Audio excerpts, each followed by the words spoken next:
눈물이 줄줄 흐르는 병이 있다는 사실 알고 계신가요?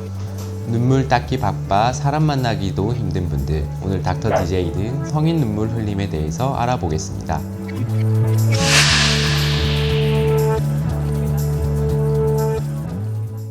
성인에서 눈물 흘림증의 원인은 크게 눈물이 과다하게 생성되거나 혹은 눈물 배출에 장애가 있는 경우로 나뉘어집니다.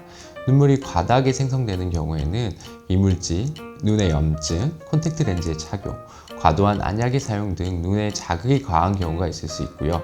눈꺼풀염, 신경마비, 안구건조증 등 눈을 자극으로부터 보호하는 기능이 떨어지는 경우도 있을 수 있습니다.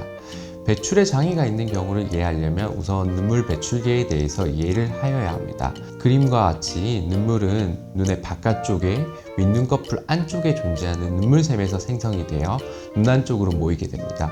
눈 안쪽에는 윗눈꺼풀과 아랫눈꺼풀에 매우 작은 눈물 구멍이 있는데요. 이곳을 통해 눈물이 눈을 빠져나가게 됩니다. 눈물 구멍은 매우 가는 관인 눈물 소관을 통해 코 안쪽에 눈물 주머니로 연결이 되고, 눈물 주머니는 아래로 코 눈물관을 통해서 코와 연결되어 있습니다. 따라서 분비된 눈물은 눈물 구멍을 통해 눈물 소관과 눈물 주머니를 지나 코 눈물관을 통해서 코로 배출이 되게 됩니다. 우리가 일상생활에서 눈물을 많이 흘리게 되면 콧물이 같이 흐르게 되는 이유가 바로 여기에 있습니다. 이와 같은 눈물 배출계의 어느 곳에서 폐쇄나 협착이 발생하게 되면 눈물 흘림이 발생할 수 있습니다. 눈물이 많아지면 보이는 사물이 흐려지고 뺨으로 흘러넘치게 되어 일상생활에 많은 불편감을 느끼게 됩니다. 심한 경우 눈 가쪽이 짓무르거나 빨갛게 허는 경우도 있습니다.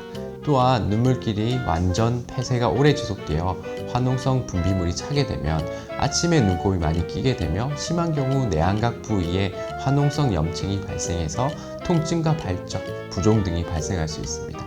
눈물길 완전 폐쇄가 방치될 경우 눈물 주머니에 눈물이 오랫동안 고여있게 되며 이는 세균성 화농성 염증이 발생할 수 있게 됩니다. 특히 급성 눈악염이 발생을 하게 되면 눈 안쪽 내안각의 발적과 부종, 그리고 심한 분비물이 동반이 되고 적절한 치료가 이루어지지 않았을 경우에는 염증이 눈 안으로 파급이 돼서 시력에도 영향을 줄 수가 있습니다. 20살 여자인데요. 며칠 전부터 눈물이 이유 없이 나와요. 누워있으면 더 심하게 나오고 아침에는 살짝 통증도 있어요. 실수로 렌즈 착용 후 잠들어서 일시적으로 그런 건지 아닌 몸에 이상이 있는 건지 모르겠어요. 젊은 사람의 경우는 대부분이 과도한 눈물 분비에 의해 눈물 흘림이 발생합니다. 사연을 보내주신 분은 콘택트 렌즈를 착용하는 분으로 렌즈 착용을 한 상태에서 잠을 잤을 경우에는 렌즈에 의한 각막의 상처, 그리고 저산소증 등에 의한 반응으로 인하여 눈물 분비 자극을 촉진시켜 과도하게 눈물이 분비가 되어 불편했을 가능성이 매우 높습니다. 따라서 콘택트 렌즈 착용 시간을 줄이고 인공눈물 등을 점안하면서 각막의 상처를 치료한다면 눈물 흘림이 호전될 가능성이 매우 높을 것으로 생각됩니다. 우선 색등 검사를 통해 눈물이 과도하게 분비되는 원인, 이물질이나 눈꺼풀, 결막, 각결막 등의 염증, 건조증 등이 있는지 확인을 하게 됩니다. 과도한 눈물 분비를 일으킬 만한 원인이 없다면 눈물 배출계에 대한 검사를 시행하게 됩니다. 검사는 우선 생리식염수가 담긴 주사기를 가지고 특수 제작된 바늘을 이용하여 눈물점에 식염수를 주입을 하게 됩니다. 이때 생리식염수가 어디서 얼마나 역류하는지를 확인을 한 후 폐쇄 정도와 폐쇄 위치를 감별하게 됩니다. 이후에 특수 제작된 기구를 이용하여 폐쇄 위치를 확인하게 됩니다. 여기서 환자분들이 꼭 알아야 하는 부분은 이 검사는 진단을 위한 검사이지 치료 방법이 아닙니다. 몇몇 환자분들이 이러한 검사를 치료법이라고 알고 계시고 여러 병원에서 이런 검사를 많이 시행하고 오시는데요. 너무 잦은 검사는 실제 눈물 소관의 손상의 원인이 되어 눈물 흘림 증상이 더 악화가 되는 경우가 발생할 수 있습니다. 또한 엑스레이 촬영을 통해서 실제로 조영제가 눈에서 코로 내려가지 않고 막혀 있는 것을 확인하여 진단할 수가 있습니다. 앞서 설명한 눈물 흘림의 두 가지 원인을 감별하여 치료하는 것이 중요한데요. 이유는 과다 분비에 의한 눈물 흘림의 대부분은 생활 습관의 교정과 적절한 안약 점안 등의 보존적인 치료만으로 해결되는 경우가 많지만 배출의 장애로 인해서 생기는 눈물 흘림은 시술이나 수술적인 치료가 필요한 경우가 대부분이기 때문입니다. 배출의 장애, 즉 눈물 배출계의 어느 곳에서 좁아지는 협착이 있거나 막히는 폐쇄가 있는 경우에는 협착이나 폐쇄를 시술을 통해 개통시켜야 합니다.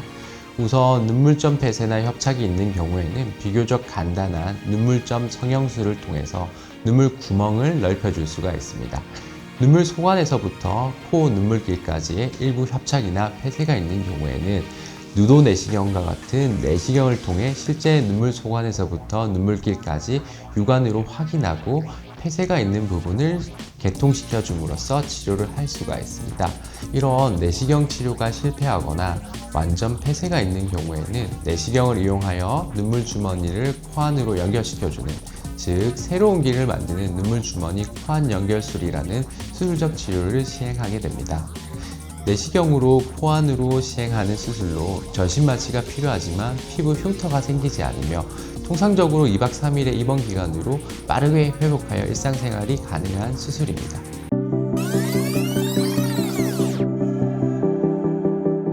눈물 흘림증을 단순히 노화의 현상으로만 여기고 치료하지 않으면 흐려 보이기도 하고 눈가가 짓무르는 등 일상생활에 큰 불편을 겪을 수가 있습니다. 또한 심한 경우 염증이 발생하여 큰 고생을 할 수도 있습니다. 진료를 통해 원인을 진단하고 그에 대한 적절한 치료를 한다면 더 이상 눈물로 고통받지 않을 수 있습니다. 실제로 눈물길 폐쇄 치료를 받은 환자들의 만족도는 매우 높은 편이어서 일상생활에 영향을 주는 불편함이 있다면 주저하지 말고 병원을 방문하여 적극적으로 치료받을 것을 권장합니다. 감사합니다.